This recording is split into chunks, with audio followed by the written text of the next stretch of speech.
All right, so your boy went to bed early because I'm starting a new job today. And I wanted to get up, make sure I'm bright and early and I'm on time. And of course, Zenless decides to drop something the day I decide to go to bed early. But I'm just waking up. I want to get this out before I leave for work. And let's react to it. I seen a few spoilers, but I just mostly saw images that don't have context on what I saw. But I saw everybody's hype. It seems like it's going to be good. So let's see what they're talking about. Hello everyone, I'm Y. Welcome to Oh, today's Mr. Y learned English to talk to a us? year since the official release Some of subtitles just in Zenless Zone case. Zero, and we like to thank all proxies for their support. Yeah, it's Our almost team would anniversary also like time. to use this opportunity to share with you some of the development progress for version Okay. 2.0 and our plans for the future 2.0 right around the Zenless corner. Zone Zero. So good. What's the plans for season 2 story? Okay. In season 2 story, we will follow the protagonist Oh, we have a to whole unique area docket at the within bottom. New Eritol, Wi-Fi Peninsula, which will be the main stage for the story of version 2.0. Wi-Fi Okay. Peninsula is a district of the Throne Quarter near To a the new Lemurian area. Hollow. The earlier settlers of this region were tasked to monitoring the highly volatile Lemurian Hollow. And the Ooh, name a new Wi-Fi hollow. is derived from the Cantonese characters for protect and anomaly, from the phrase protection from the anomaly called the hollows. Later, Okay. an outpost was established here, which then became the city area Perilous Heights. Perilous Heights were built at the top of a cliff. Oh, so overlooking we're the getting bay the, with beautiful scenery. This is a also Asian an market area style between location. cosmic, a precious material that's highly resistant I like this. to ether corruption. Mining and processing porcelain has thus become the core industry of Wi-Fi Peninsula. Behind this massive industry and its profits, however, lies a tangled mess of factions. Here, we'll gradually unravel the clues we planted throughout the story this fall. For example, Sarah's true plans behind the sacrifice and the bringer Oh, we're incidents. finally getting the conspiracy Sarah stuff. behind the Okay. mysterious exhaustist. I should have known they're going to be kicking off behind the 2.0 fall of really Old strong when it Capital, comes to the story. as well as the secrets of the Faison siblings. Meanwhile, Yeah, our they're kicking off protagonists strong. will encounter agents from various factions and embark on brand new adventures. For example, As I said, that way most- seeker with yellow cape we What saw the- earlier is who is none other this? than Yixuan. The Oh, this is current leader Ogre's of Yunhui master. Summit. She will make her Oh debut my as a key character in season 2. She As looks the story so unfolds, good. Hold up. Make We gotta her go other than- back. For example, that way seeker with She's a phoenix. A phoenix. She yellow looks cape so we saw earlier is none other than Yixuan, the current leader of looks Yunhui so Summit. good. She will make her debut as a key character in season 2. As the story unfolds, the protagonists will gradually uncover her mysterious past and become my a new disciple God. of Yunhui Summit. Yixuan will become our steadfast support and guide us in her craft as our mentor, helping So us is she a support explore the unit? hollows directly. Was that a hint that Besides said that she was a support who unit? oversees Minhui Summit, the defense forces Obo Squad that we all familiar with, Uh-huh. as well as the previously revealed idol faction Angels of Delusion, We're getting will all be both. making their Let's appearance go. in season 2. Oh yeah, they're We've cooking. prepared a season 2 teaser They're trailer cooking. to be released on April 13th. What? More information about the various factions will Oh also my be God. revealed then. You know what? You're gonna have to get used to me doing a little more reactions. What's this compared to regular update? What's special about the content of season 2? Okay, we're gonna have to do a little more reactions more often. Season 2 will not just be simply adding more characters and areas. We've been taking feedback from our practice very seriously Uh-huh. and incorporated this feedback into our design philosophy, making an adjustment from the ground up. I'll be sharing some of the results with you all during the program. The most noticeable change is in the map design.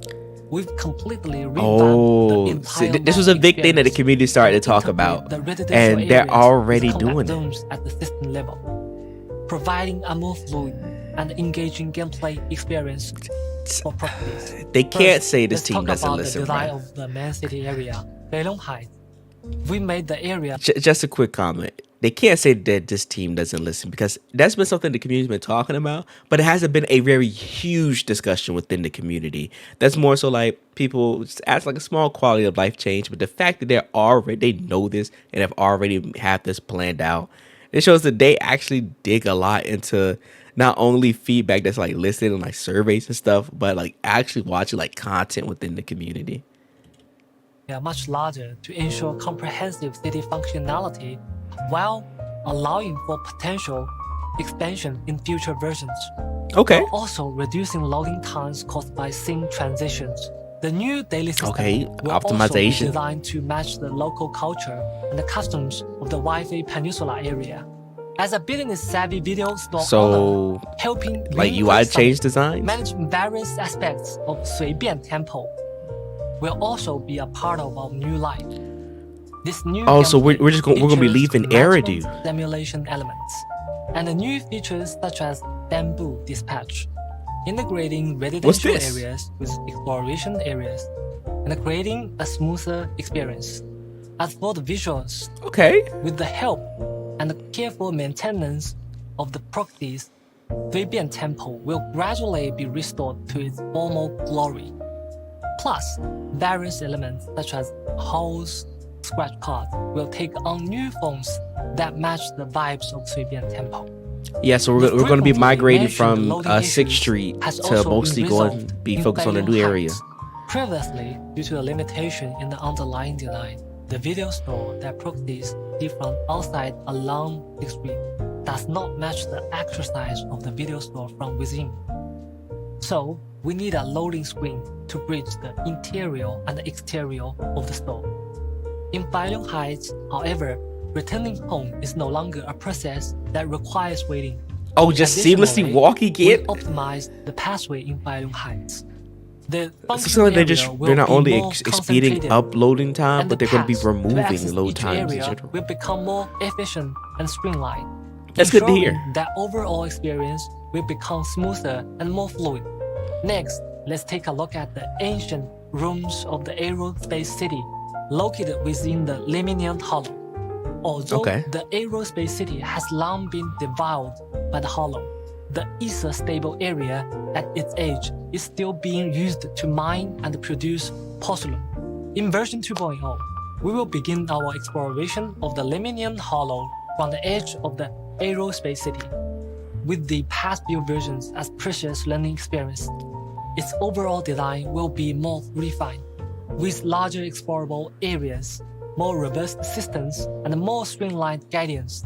One distinct improvement is that after completing their training at 随便 Temple, the proxy siblings no longer needed to return to the video store to access the hollows through the HDD system. Instead, this be a menu they can option? now travel more conveniently between Perilous Heights and the aerospace city. The craft they will learn will also be of great help in their future hollow explorations. Love to hear that. What other improvements are in the new version? Let's go. We've added new areas, the travel system wasn't just simply expanded upon. In Season 2, we've redesigned the travel system, changing from the original sliding area selection system to a larger map format. We'll also improve the UI experience. We also added a mini-map to the interface, along with the navigation features. Proxies can now they're doing a lot, man. More quickly, and again that we still got a hella shit to go over. New Eridu's geographical layout. Regarding plot structure, we've also noticed that since special episodes and the facing stories are relatively independent story units, the current narrative structure results in weaker connections between plot points, resulting in a disjointed viewing experience. In future versions, we will merge special episodes and facing stories together, putting more focus on developing the connection between the various agents and the main storyline. So it's a more seamless experience. We will also steadily update the main storyline with each version, while ensuring that we do not compromise on its narrative quality. In addition to ongoing less filler patches? Our team has also been constantly exploring the idea of bringing Zenless Zone Zero to users on mobile. Oh, here's the What I Xbox can announcement. reveal right now is that Zenless Zone Zero is being prepared Yep, for the launch on Xbox the announcement. Xbox platform. We'll share more info with everyone during the upcoming Xbox live stream. Oh yeah, I think the Xbox live stream is this at the end of this week. What are your plans or adjustments for the combat current system? Combat designs, This is where we at, boys. The presence of the characters other than the main DPS. What should be a 3-person tactical squad feels more like a solo operation. So for the character combat design in Season 2, we will enhance the functionality and performance of non-DPS characters. I don't know if this was a complaint because it felt like this was something that I really only spoke about, maybe a few others, but I didn't like how the design of the game was going where everything was centralized on like one specific character. So like for instance, Ambi. I don't like that Ambi is a one-woman army tactic and all her characters are just off-field supports. I think it's fine if you enjoy that. It's just for me, I like when I can interact with all three characters being able to perform on field and run a specific role. So this is super exciting to me because I love being able to use all the agents. So it truly feels like a team being played together.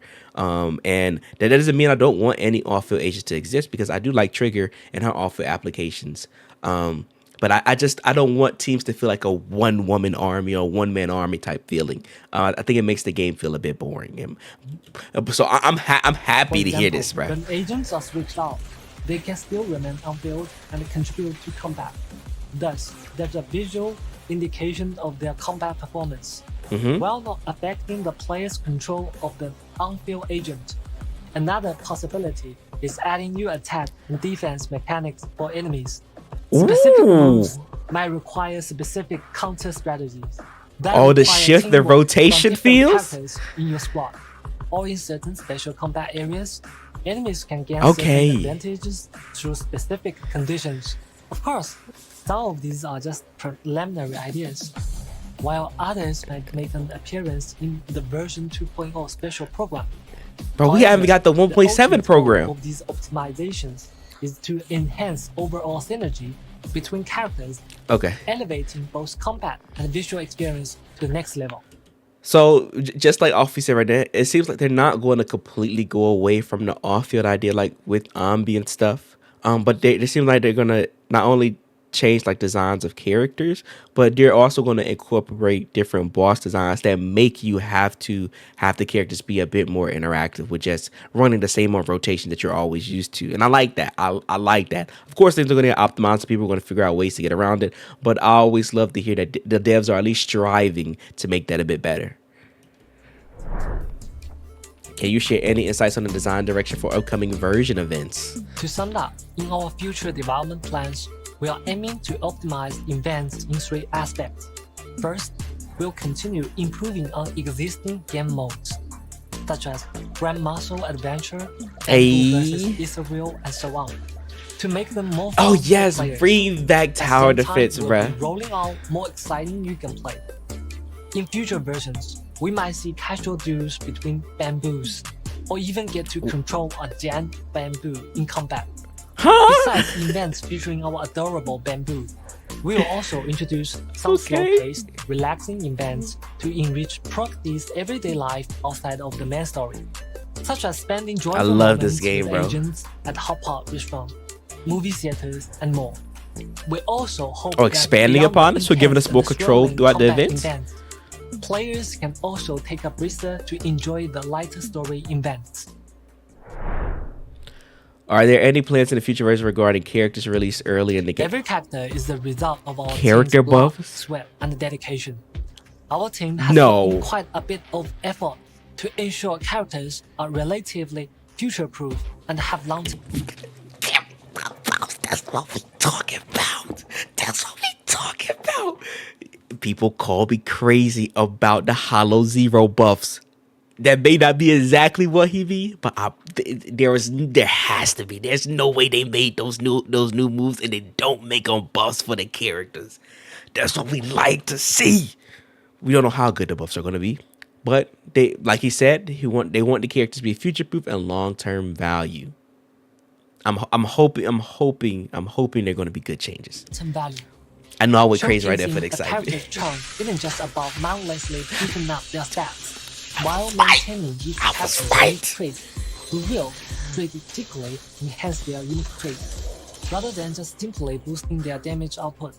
For example, we'll supplement or even rework certain skills and their effects, Reworks? tailoring them to each character's experience. Besides that, we'll also consider each character's role very seriously.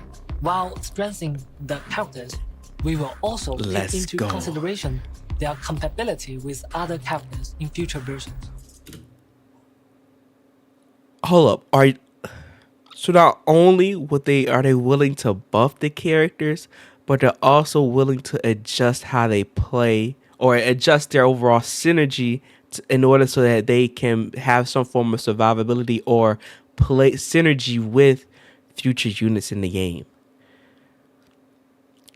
That goes, again, this is all talk, not show, but that goes so much further beyond than I expected for them to do, because honestly, at bare minimum, I thought maybe they were just going to increase the damage multipliers for the characters and leave it at that. But not only it seems like they're considering the HoYoverse Zero implementations, but they're thinking about doing reworks for overall characters to make their skills and stuff better. And that's insane.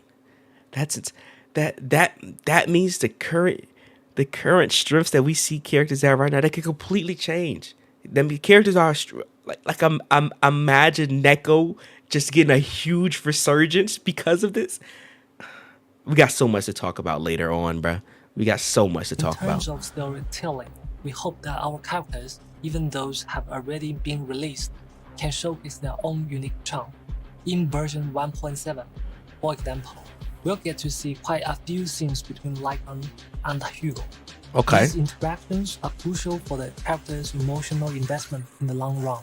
We hope that every character can find a purpose that belongs solely to them in different corners of New Everything.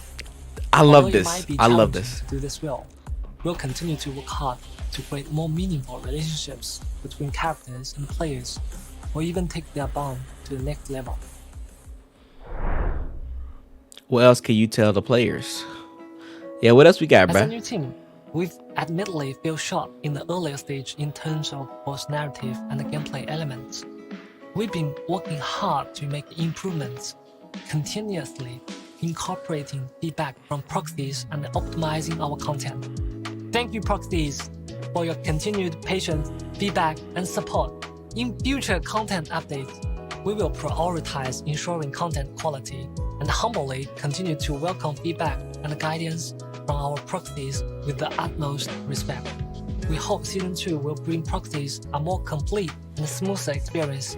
If you encounter any issues with gameplay experience, we hope you will share more feedback through the official community channels. Your feedback and suggestions are crucial for our future content development. See you next time. Oh my god. Oh my god. This was a lot more than I was expecting at all from this team, bruh.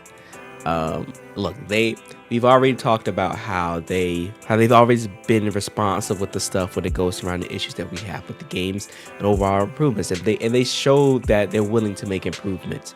But when it comes to like character buffs and stuff, which is like the main thing that caught my attention out of everything, I was not expecting nothing like this to happen to maybe by the end of 2.0 going into 3.0, as I expected that they would just kind of let the 1.0 characters somewhat fizzle out.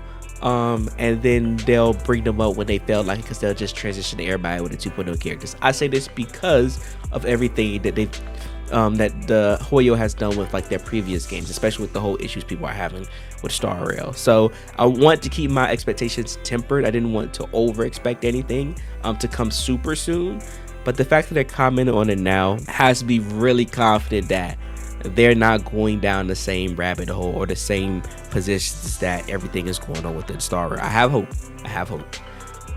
And I just love that they're so transparent about the things for 2.0 prior to them even giving us the 2.0 live stream. We only got 1.7's live stream or the Xbox live stream at the end of this week, and we already got 2.0 news. There's so much that needs to be dissected about what's talked about here. Really gonna do a separate video talking about like the character buffs and stuff. But overall, everything about this, I love it so much. All the new story stuff happening for the game, the new character that we got to see, she looks freaking amazing. Overall quality of life. 2.0 is around the corner. It's super exciting, and we gotta get prepared. So expect a lot of content coming up in preparation, talking about 2.0 and how to get ready for it, especially once we get more information on it. That it seems like they have a lot of big things planned. So I appreciate you guys and all your love and support. Remember to leave a like and subscribe to the channel if you are new. Also join the Discord if you haven't yet. Become a part of the Soul Society family there. We would love to have you there, especially as we're prepping up for 2.0. And always remember to believe in you that believes in yourself. I'll see you guys in the next one.